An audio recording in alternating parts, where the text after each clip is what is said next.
আজকে 27 মে আমরা Honolulu tour শেষ করে এখন হাওয়াইয়ের বিগ আইল্যান্ডের দিকে যাচ্ছি। বিগ আইল্যান্ডে ভলক্যানো দর্শন হবে আজকে।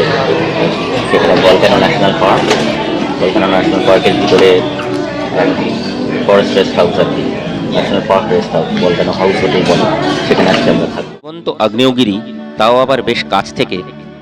সর্বোপরি আগ্নেয়গিরির পাশে রাত্রিবাস, এসব যে কখনো বাস্তবায়িত হবে ভাবিনি, কিন্তু সেটাই এবারে সত্যি হতে চলেছে। সপরিবারে এবারের হাওয়াই দ্বীপপুঞ্জের সফরে এসে হলো আগ্নেয়গিরি দর্শন। হনুলুলু দর্শন সমাপ্ত করে খুব ভোরে আমরা যাব হিলোতে, হাওয়াইয়ের ভলক্যানো ন্যাশনাল পার্কের নিকটবর্তী বিমান। হনুলুলু থেকে বিমান আকাশে উঠেই দেখি দিগন্ত বিস্তৃত প্রশান্ত মহাসাগর, আর ধীরে ধীরে হাওয়াইয়ান দ্বীপপুঞ্জের ছোট বড় দ্বীপ পেরিয়ে বিগ আইল্যান্ডের হিলোর উপরে উপস্থিত হলাম।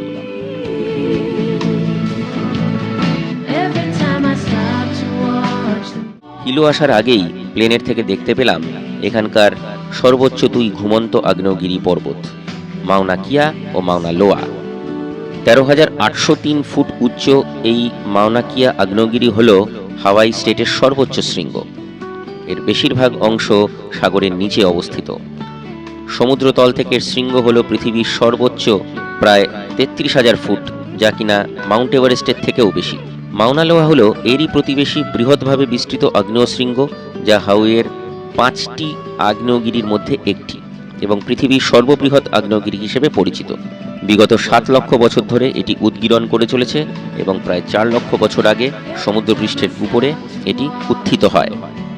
সর্বশেষ উদ্গীরণ হয় 1984 সালের মার্চ 24 থেকে এপ্রিল 5 পর্যন্ত। 19 শতকের লাভা প্রবাহের প্রস্তুরীভূত অংশের উপর হিলো শহর আংশিকভাবে গড়ে ওঠে।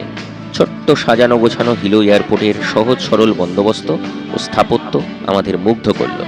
খোলামেলা হাওয়াই বন্দরে বাইরের হাওয়া খেলে বেড়াচ্ছে। কিছুক্ষণ অপেক্ষা করার পর পূর্ব নির্ধারিত সূচি অনুযায়ী কোনা ট্যাক্সি কোম্পানির গাড়িতে প্রায় 1.5 ঘন্টা সফর শেষ এসে পৌঁছলাম ভলক্যানো ন্যাশনাল পার্কের গেটে, বিখ্যাত ভলক্যানো হাউস হোটেল। বাইরে থেকে লাল রঙা এই সাদামাটা বিল্ডিং কিন্তু আসলে ঐতিহ্যশালী ও অনেক ইতিহাসের সাক্ষী। কিলাউয়া আগ্নেয়গিরির একেবারে প্রান্তে অবস্থিত এই হোটেল প্রথম প্রতিষ্ঠিত হয় 1877 খ্রিস্টাব্দে। তবে সেই প্রথম হোটেল বিল্ডিংটি একটু দূরে এখন আর্ট গ্যালারিতে পর্যবসিত হয়েছে।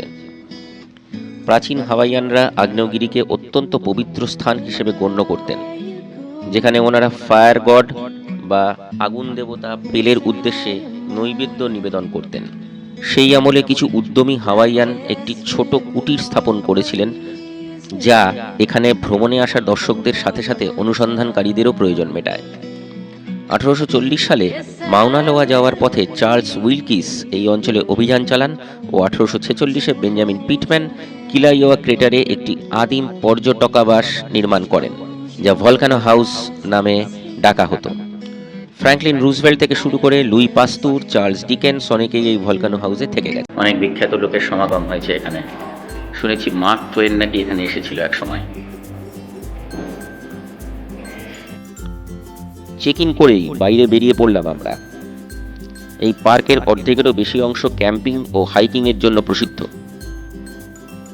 সমুদ্রপৃষ্ঠ হতে পৃথিবীর সর্ববৃহৎ আগ্নেয়গিরি মাউনা লোয়ার শৃঙ্গ 13,679 ফুট পর্যন্ত বিস্তৃত এই পার্ক। এখানকার জলবায়ুর চরিত্র গ্রীষ্মমণ্ডলীয় জলবায়ু থেকে শুরু করে রেন ফরেস্ট এবং শুষ্ক মরুভূমির ন্যায় জলবায়ু পর্যন্ত ব্যাপ্ত। ভিজিটার সেন্টারে কিছুটা পার্কের ইতিহাস ও ভূবৈচিত্র্য সম্বন্ধে পরিচিত হয়ে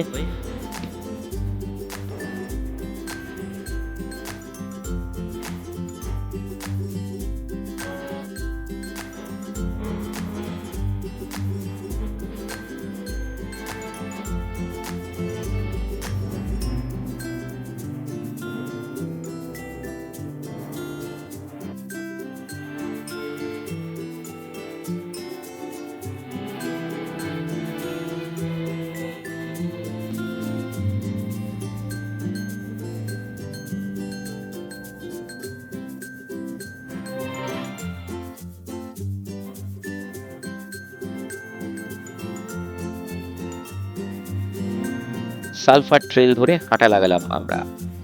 এই পরিবেশের উদ্ভিদ বৈচিত্র্য আমাদের মুগ্ধ করল।